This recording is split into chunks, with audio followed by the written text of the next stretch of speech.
An ka foli bɛ aw ye sanga a n'a ka wagati bɛɛ lajɛlen aw minnu sɔgɔlen don Mali kunnafoni na su ani tile ka k'aw ka kunnafoniya ta yɔrɔ ye.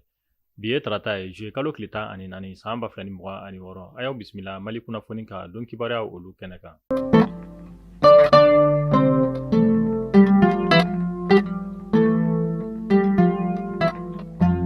Kunnafoniya daminɛna an ka jamana kuntigi Général d'armée Assimi Goïta a bɛ to ka laadala drapeau yɛlɛ mun kɛ kalo o kalo o baaraw waleyala kununko juillet kalo tile 13 san 2026 an ka jamana kuntigi ɲɛma dagayɔrɔ so la kulubakaw olu fɛ yen nɔ. Kɛnɛ mun kan an ka jamana gouvernement maa caman tun bɛ nin kɛnɛ kofɔlen kɔnɔna na fo ka taa se an ka finitigilaka ɲɛma caman o ma. Laadala drapeau yɛlɛ yɛrɛ kun tɛ dɔwɛrɛ ye o de ye faso kanu fasoden ɲumanya u bɛ se ka sabati fasoden kelen kelenna bɛɛ lajɛlen dusukun na cogo min na a ka ja ka taa se jamana marabaw kulu olu ma cogo min na nin baara ninnu kɔni waleyala kununko tɛnɛ juillet kalo tile 13 san 2026 min yɛrɛ ɲɛmaya tun bɛ an ka jamana kuntigi bolo Général d'armée Assimi Goïta.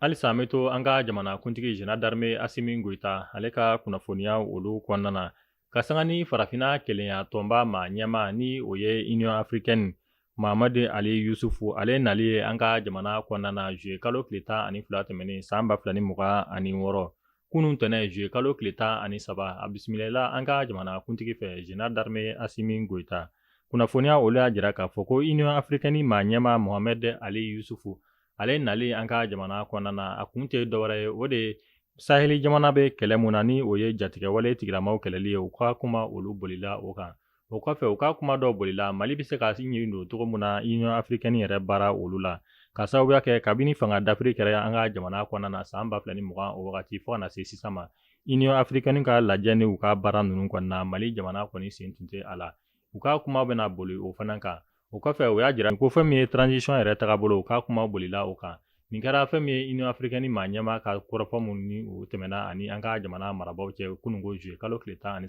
san 2026 an ka jamana ale kɔnɔna na.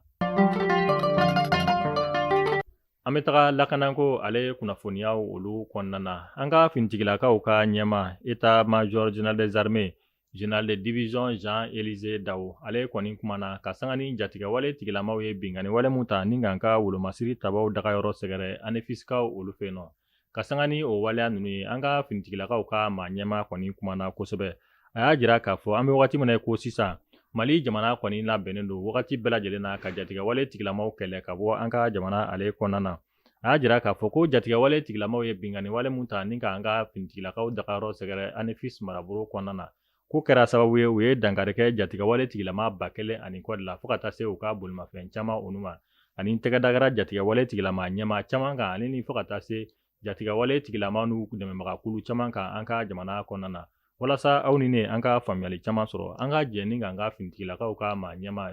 général de division Jean-Élisée Dawo ale ka kɔrɔfɔ dɔ olu lamɛn. Mais ko n y'a fɔ cogo min na an ma deli ka siga ANEFIS ko la parce que ko de don an tun miirila min na ani an yɔrɔ k'a fɔ ko ni an sɔnna ka Kidal dugunin bila u ye ani ka bɔ Tesaliti ka na Agɛlɛw kun a bɛ na nisɔndiya min d'u ma ani u miiri k'a fɔ ko an dɛsɛtɔ don u bɛna bɔ n'u ka minɛnw bɛɛ ye parce que an mɛnna k'u kɛlɛ nka an tɛ ka se ka fɛrɛw ma parce que u tun tɛ ka bɔ ni u ka minɛnw bɛɛ ye siɲɛ fɔlɔ la u bɔra don fɔlɔ min u ye ANEFIS yɛrɛ attaqué don min na an ye caman tiɲɛ u ka minɛnw na ka caman faga u yɛrɛ la o kɔfɛ u tila ka taa minɛn wɛrɛw ɲini ka na tuguni parce que i b'a dɔn ko a yɔrɔ mɔgɔ jugu ninnu terroriste ninnu ani trafiquants ka ca yen kosɛbɛ o la u tun tɛ fɛ cogo si ANEFIS k'a fɔ k'u ka fɔ o kɔ o de kama u ye fɛn bɛɛ fara ɲɔgɔn kan ka na bon an fana tun bɛ k'o de kɔnɔ parce que i bɛ mɔgɔ kɛlɛ a tigi bɛ i bɛlɛ n'i bɔra a bɛ dogo jamaw cɛma a bɛ don sow kɔnɔ tuma dɔw la mɔgɔ dɔw b'u bolo dugu kɔnɔ minnu b'u dogo donc u ka maramafɛn ninnu yɔrɔ bɛ yen u bɛ t'u dogo yɔrɔ minnu na n'u tɛ se ka ye nka komi u nin tun bɛ ANEFIS kan alors an fana nin tun bɛ ANEFIS kan ka tɛmɛ u kan donc o la an y'a to u farala ɲɔgɔn kan yen walasa an kan ka baara min kɛ an ka sɔrɔ k'o baara kɛ o la n bɛ foli d'u ma k'u jija hali bi u ka taa ɲɛ nin baara kɛlɛ in na n y'a fɔ n ka kuma na ka ban k'a fɔ ko an fana bɔnɛna mɔgɔ dɔw la mɔgɔ 30 ni dɔɔni hali bi an bɛ ka ɲini ka jatew kɛ dɔw fana bɛ yen olu joginna nka n'i ye jugu ka fan yɛrɛ jate minɛ an ye mɔgɔ min sɔrɔ ni an yɛrɛ minnu jate u ka ca ni mɔgɔ 1000 ye nka hali bi a bɛ taa ɲɛ parce que an bɛ yala la gosiliw kɛra yɔrɔ minnu na ani mobili minnu tun b'o bolo i n'a fɔ kɛlɛkɛminɛ minnu tun b'o bolo ni an b'a fɔ ma ko blindé o bɛ taa wulada na dɔ farala jate kan 10 de tun yera mais ka taa fɔ 14 an y'o minnu gosi k'olu bɛɛ neutraliser ani mobile minnu marfa jugu bɛ sigi mobile minnu kan ni marfa da fila bɛ sigi mobile minnu kan an ye o mobile minnu jate ni an ye minnu gosi an ye minnu jeni o ye 24 ɲɔgɔnna ye ani mobile gansan u bɛ kɛlɛ kɛ ni minnu an ye minnu fana gosi ni mɔgɔw bɛ don a kɔnɔ ka kɛlɛ kɛ o ye mobile dɔnnibaa jɛ 30 la ani moto bɛ taa 300 ɲɔgɔnna na an sera ka min jate ani ANEFIS kɛlɛ dɔrɔn tɛ kɛlɛ in ye kɛlɛba de ye i m'a ye hali bi communiqué dɔw bɔra k'a jira k'a fɔ ko an ye u sɔrɔ yɔrɔ minnu na ani armée bɛ baara min na a tɛ komi kɛlɛ in dɔrɔn don ANEFIS yɔrɔ in dɔrɔn yɔrɔ caman de don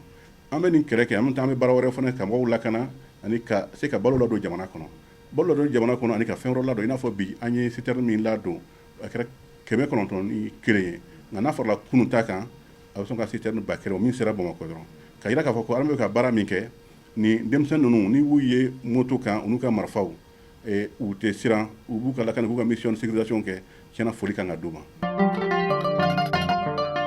A bɛ san caman bɔ fɛn min ye Bankɔni, Jalakɔrɔji, Safo, Nɔnsɔnbugu ni yɔrɔ sigibaa maaw kɔni tun bɛ gɛlɛyaba kɔnɔna na ka sababuya kɛ sira min bɛ tɛmɛ nin quartier kofɔlen ninnu fɛ sira in kɔni tun cɛlen don kosɛbɛ min na u kɔni ye wele caman bila an ka jamana marabaaw ma u ka fɛɛrɛ sɔrɔ u ka sirako la nka nin dɔgɔkun in kɔnɔna na an ye kunnafoniyaw sɔrɔ k'a fɔ ko an bɛ wagati min na ko sisan Bankɔni, Jalakɔrɔji, Safo, Nɔnsɔnbugu ale kɔni siraw dilanni daminɛna min kɛra nisɔndiyaba ye nin quartier kɔni sigibaa maaw bolo u y'a jira k'a fɔ ko ni tilema kɔni tun bɔra nin sirakofɔlen ninnu kan fɛn min ye poussière ba ale kɔni tun bɛ wuli nin yɔrɔ in na ale ni samiya fana mana don ji ale ni dingɛkolon kɔni tun ka ca nin sirakofɔlen in na nka an bɛ wagati min na ko sisan nin dɔgɔkun in kɔnɔna na an ye kunnafoniyaw sɔrɔ k'a fɔ ko Bankɔni, Jalakɔrɔji, Safo ale kɔni siraw dilanni daminɛna an ka jamana marabaaw fɛ min kɛra nisɔndiyaba ye nin yɔrɔ sigibaa maaw olu bolo. Furumuso dɔ ale kɛra sababu ye ni ka furucɛ kɔni kunci kolonkala na ni ka tila ka bese ta k'a tigɛ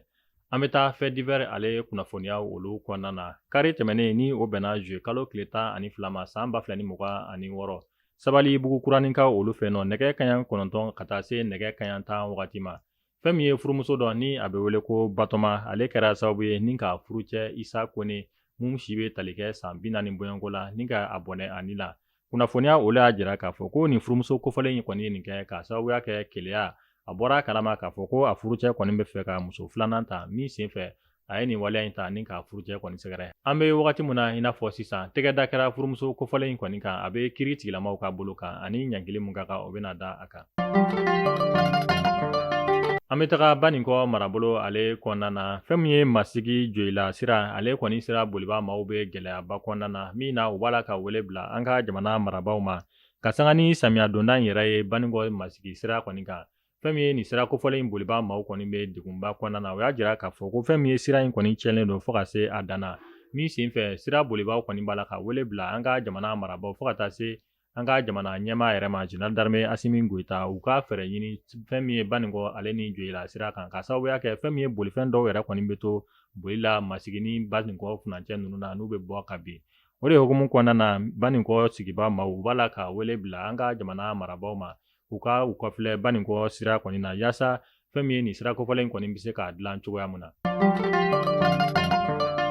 An bɛ taa kɔkan kibaruya olu kɔnɔna na wagati caman tɛmɛnen kɔfɛ kɛlɛban fɛrɛ olu sigili la sen kan États-Unis jamana ale ni Iran ni ɲɔgɔn cɛ dɔgɔkun tɛmɛnen fɛn min ye États-Unis jamana kɔni ye kɛlɛ kɔni ta kokura ni ka Iran jamana kɔni sɛgɛrɛ bombardement olu kɔni b'a la ka kɛ an bɛ wagati min na ko sisan Iran jamana ale kɔnɔna na.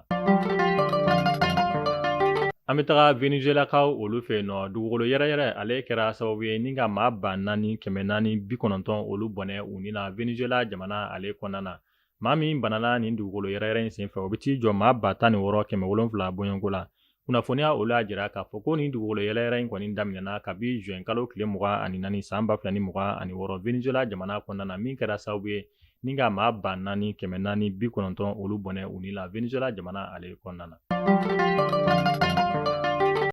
Mali kunnafoni jabarani lajɛbaw ni kunnafoniya damadɔ de tun bɛ an bolo k'a da aw tulo kan an b'a fɔ aw k'an bɛn donna nataw la kunnafoniya kura olu kɛnɛ kan ala k'an ka jamana basigi.